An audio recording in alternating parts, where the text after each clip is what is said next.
are going to start talking about, I think it's section 9.2, which is reflections. Okay. Some people maybe refer to them as flips. Sometimes you deal with talking about symmetry. You'll hear me say symmetry. They all kind of intertwine, interrelate.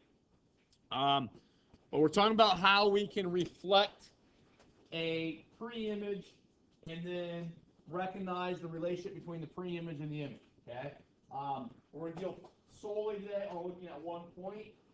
My thought is if you can reflect 1 point, you can reflect 2 points, right? Yes. If you can reflect 2 points, you should be able to reflect the third one, correct?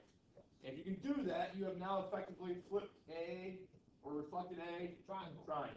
And then if you can reflect a triangle, you can keep reflecting and kind of do that with any shape that you need to, or any image that you need to. So that's kind of what we're going to focus on today.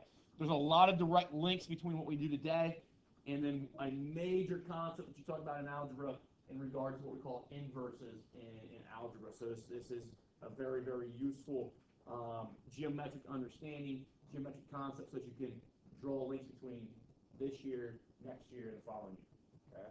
Okay? Yes? You go get it. I don't know where to put it. Is that it? All right, so we want to talk about reflecting across a couple different lines today. The first line is going to be that one, okay, which is the y-axis, correct? Okay. We'll reflect across this one, the x-axis. We'll reflect along that line. We'll reflect along that line, okay? So there are 4 different rules that we're going to get there, okay? Now, I'm also going to reflect along maybe a line like this. And the idea, though, is that that line is actually kind of an infinite set of lines, okay? And we can also reflect across, if I go x equals a, we can also maybe do this. Let me type in y equals 3. We can reflect across that line as well. Okay, so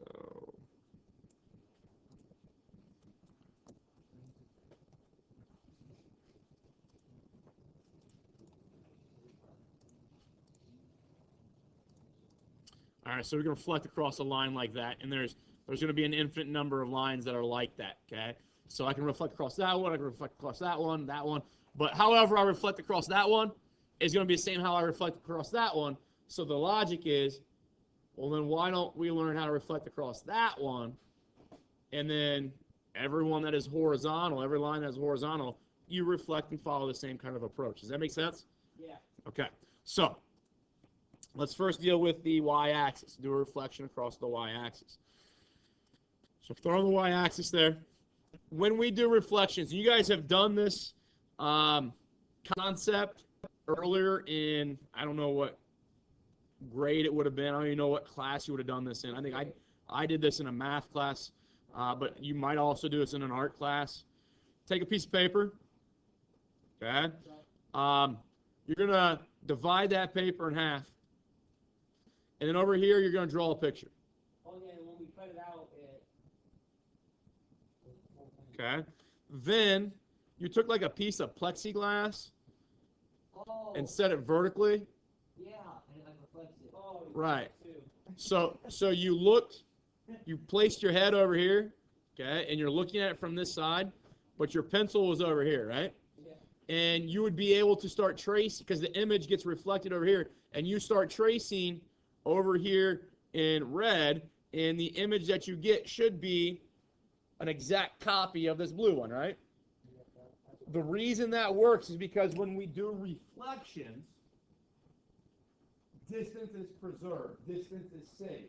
Okay? That's why they look like a mirror image of each other. Does that make sense? Yeah. Okay? Have you ever been into a, if you have a mirror, obviously the reason your face looks exactly the way in the mirror as it does in front of you is because the distances in those reflections are preserved. If you've ever been in the weight room, okay, or like a funhouse mirror, something like the weight room mirrors are they're wavy they distort light, and the distance between the mirror and the light and how they're reflected and stuff like that is different, and it makes you look different, right? You've all done that? Yeah. You've seen the, like even filters on like Snapchat or something like that will distort your face. It's because it's altering distances, okay?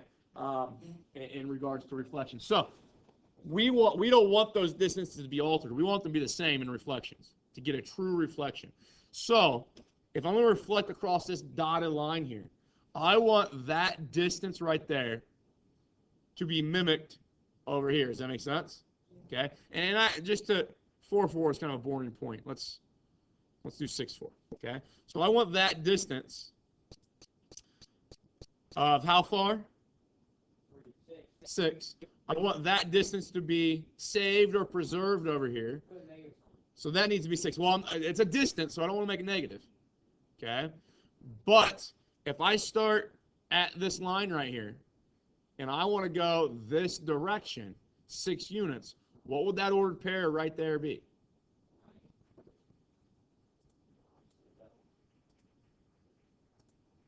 It'd be that, right?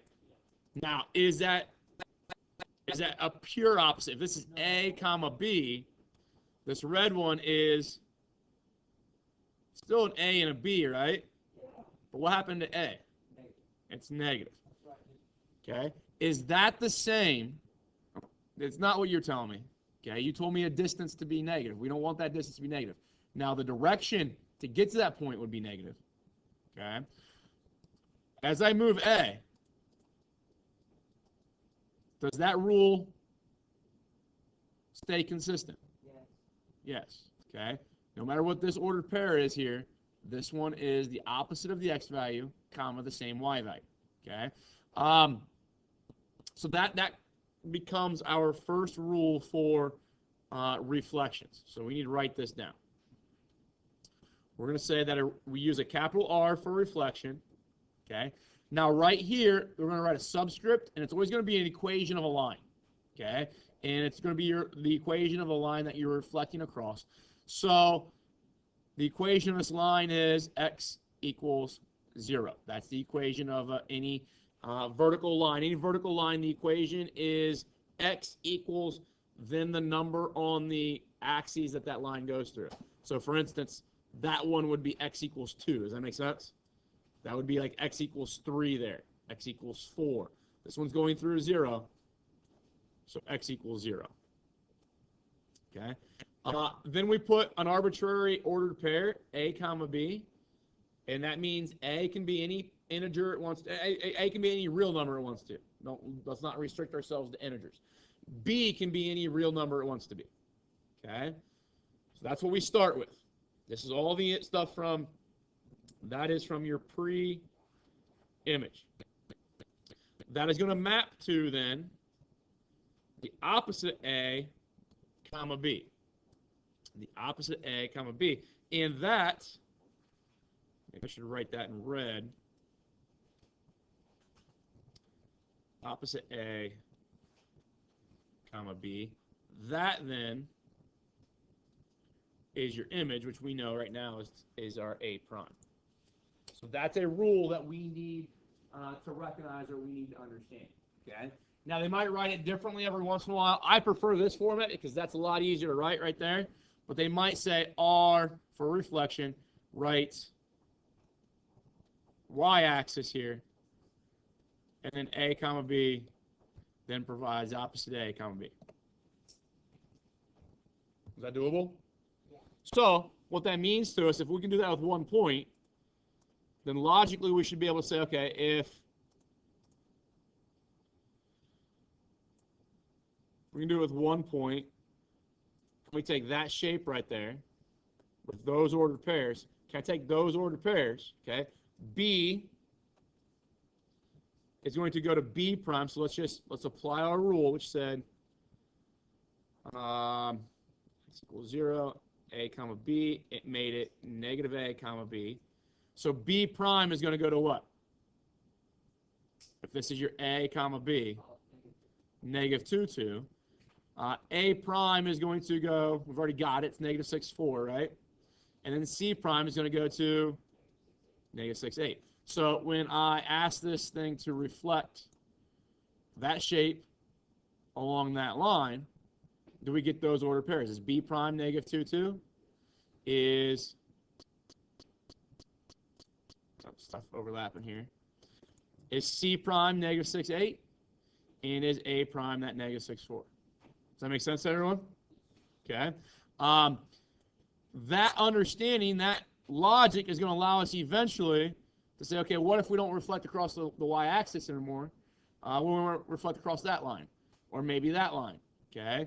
The principles and properties that we get from reflecting across that line should help us reflect across those other ones. Okay. What I want you to understand here is, let me just clean some things up here. Let's get the labels out of here.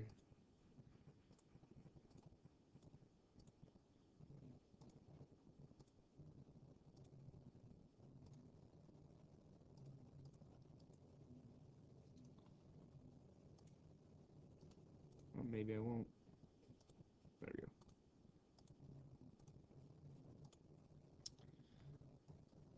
All right.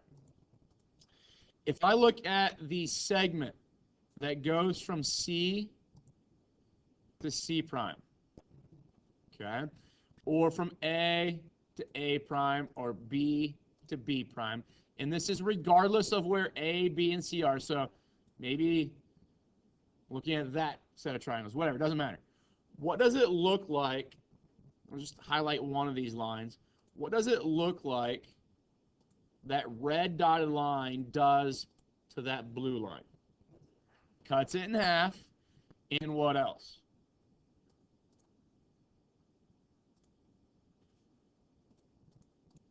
They're perpendicular. Okay, so that tells us,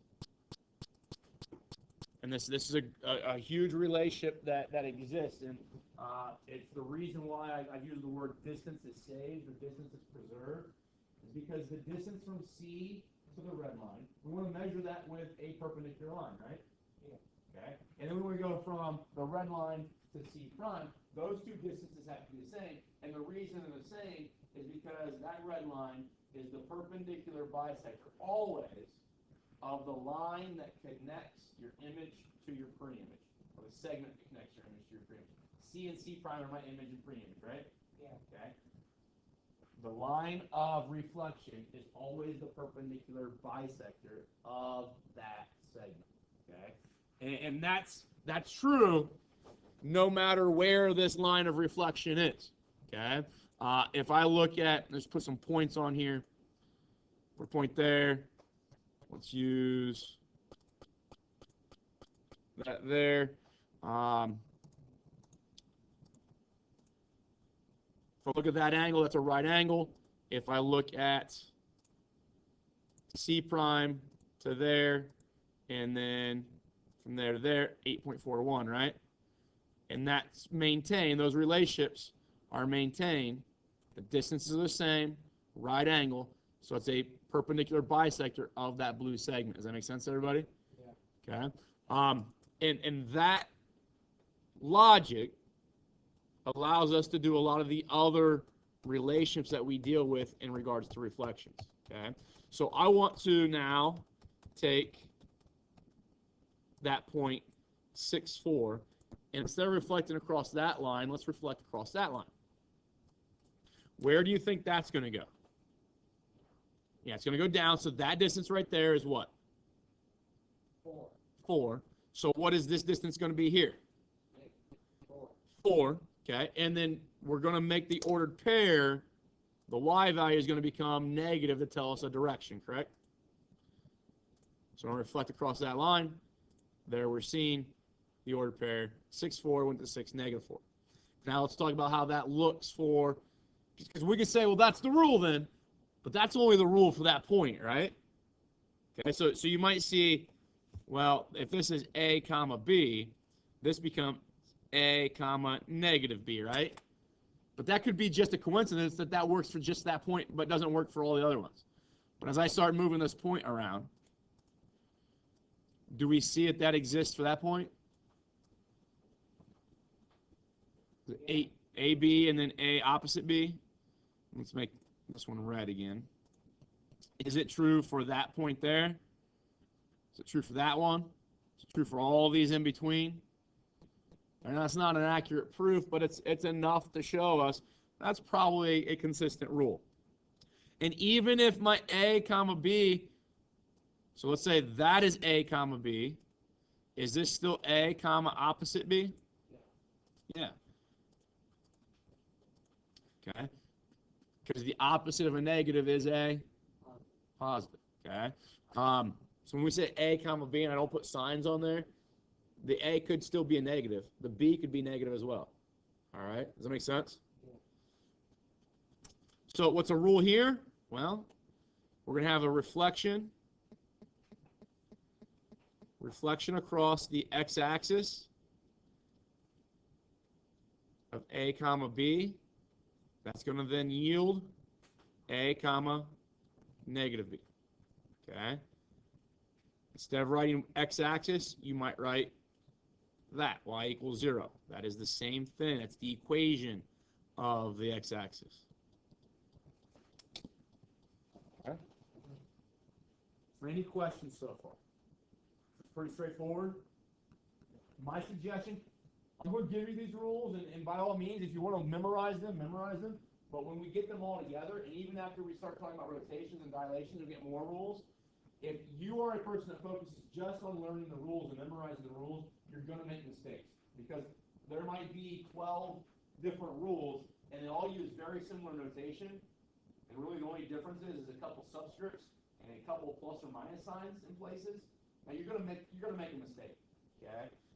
So my thought is, when I get to a test or a quiz, maybe I quickly draw the pictures of, okay, here's a point, and I want to reflect across the y-axis. How's that going to change that ordered pair? And then I've got that rule set up with a picture. Does that make sense? Okay. It's a relationship idea. It's an association idea instead of memorizing, because you're going to forget these if you try to memorize. Okay. All right. So that's a key line. Now, one of the most important lines that we like to reflect across is this line right here. Okay. And that's called the line y equals x. The reason for that, if we look at that ordered pair, what do you know about the y value and the x value? They're the same. Y is x, right? Or x is y.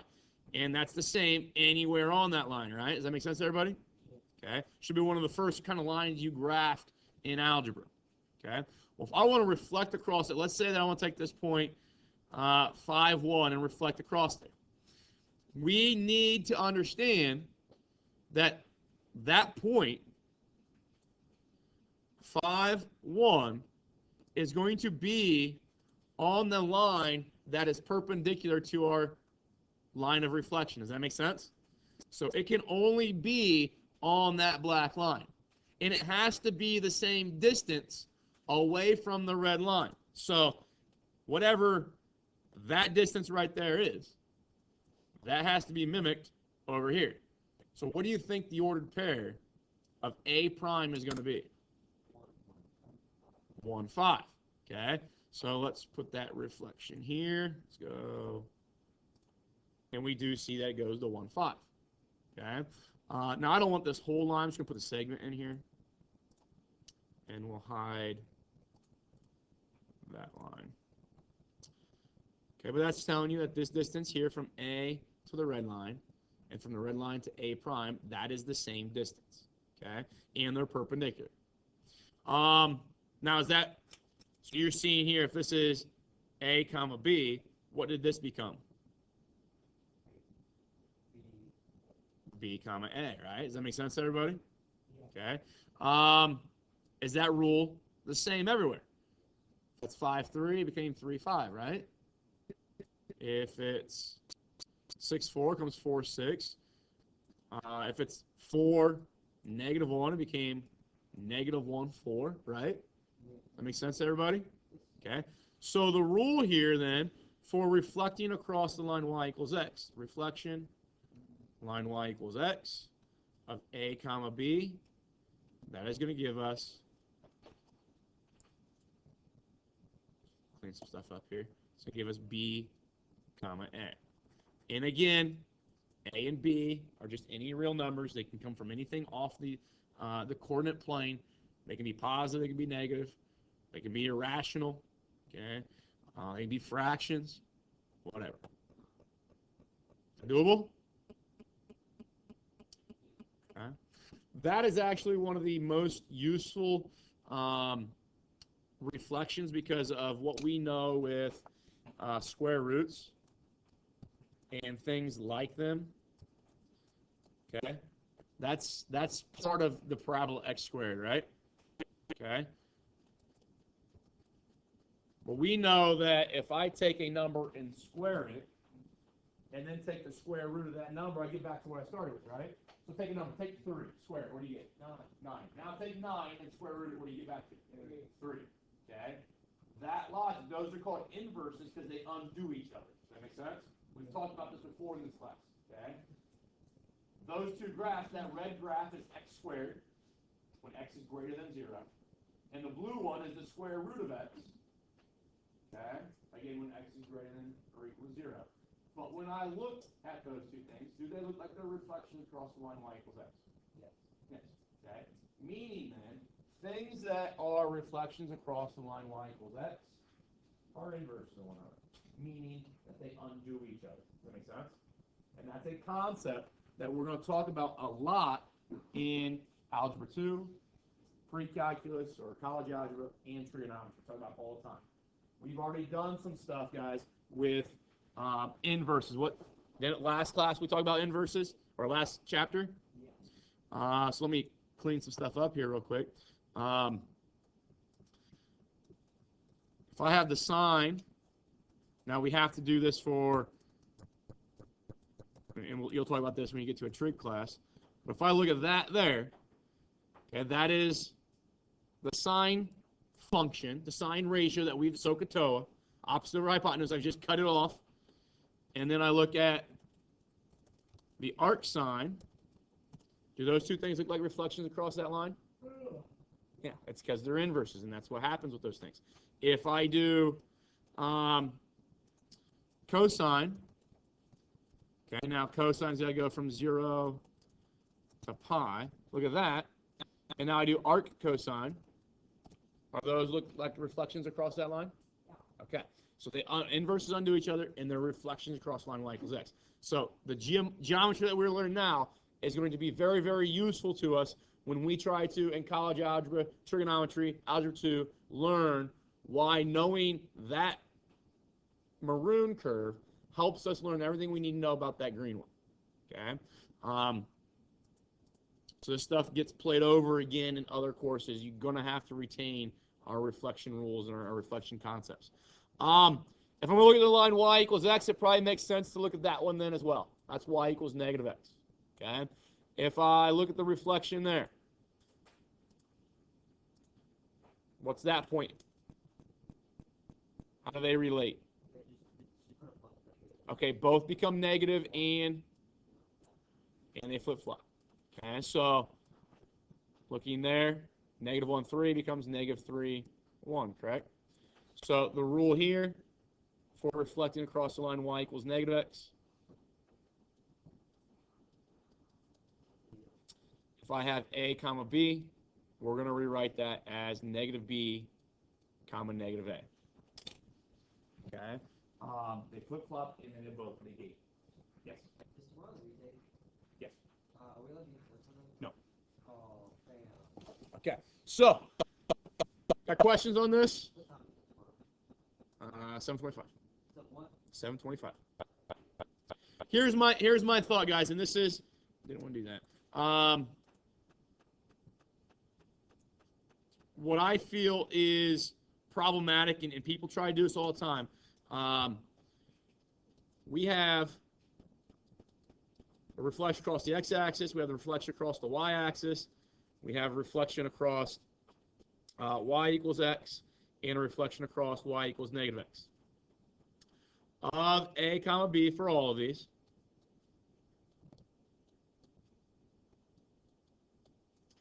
And this one is going to provide me negative a comma b. Nope, sorry. A comma negative b. This one's going to give me negative a comma b. This one's going to give me b comma a. And this one's going to give me negative b comma negative a, right? do you see how similar all four of those rules are? And now if you try to memorize them, do you see the potential of transposing letters, signs, and mixing them up and getting them messed up? So that's why I showed you the demonstration with GeoGebra, so that you can think about taking an X and Y axis, folding it, and seeing what happens. Okay, guys, get out of the homework. Okay, you're gonna miss things that we discuss and talk about that homework does not cover. Okay. All right. So if I want to reflect across that line right there, and I'm gonna actually make it a nice one here of 3. This is the one you're talking about. If I look at that point right there, 1, 4, I want to reflect across this line here at x equals 3. Okay. We need to use the logic that there's not a really nice rule. We could develop one, but it's still not really nice. We want to use the logic that distance right there, when we do a reflection, it's preserved over here, right? So how far is that red distance? Yeah. Now, not careful. It's 2. Because it's that x value to that x value, right? And that distance is 2. So over here, that distance needs to be 2, right? So we could either count, but we could also take that x value of 3 and that x value of 2 and do what with them? Add them, and that gives me 5. Now, with a direct kind of a horizontal, call this a horizontal reflection, because this point is horizontally moved over here, that's got to be the same y value. Okay? So we get a prime to be 5, 4. Does that make sense, everybody? Okay? And then we see, if we actually let GeoGebra do the work here, we get that point. Okay? Now, that changes based off of this line. So if I move that line right there, we see at that distance there is 4, right? Let's see if I can snap. Close enough. That distance there is 4. Okay? So this distance here has to be 4. So I start at 5, add 4 to it, it gives me this 9, right? Does that make sense, everybody? Okay, now it's not exactly 9 because I'm not exactly on 5 here, but you get the idea. Okay? Now we can do the same thing. We can do the same thing by reflecting across a line like this. Let's say I want to reflect across the line y equals 1. Okay? So now take this point, reflect across there. So that distance there is how far? 3. So it's going to be down there at -2. It's going to be 1, -2, right? And we're seeing, I don't have this exactly at, I don't know why. Sometimes it snaps it to that value. There we go. 1, -2. Is that doable for everybody? Okay.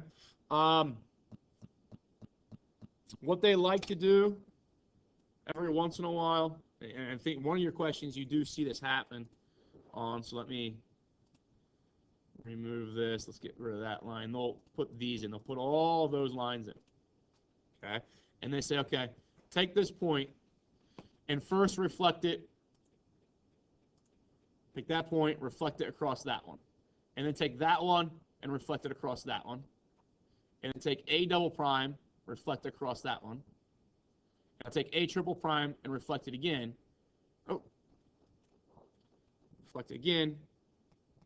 Next up. Take a triple prime, reflect it again on this line, and where does it go? Goes back to the start.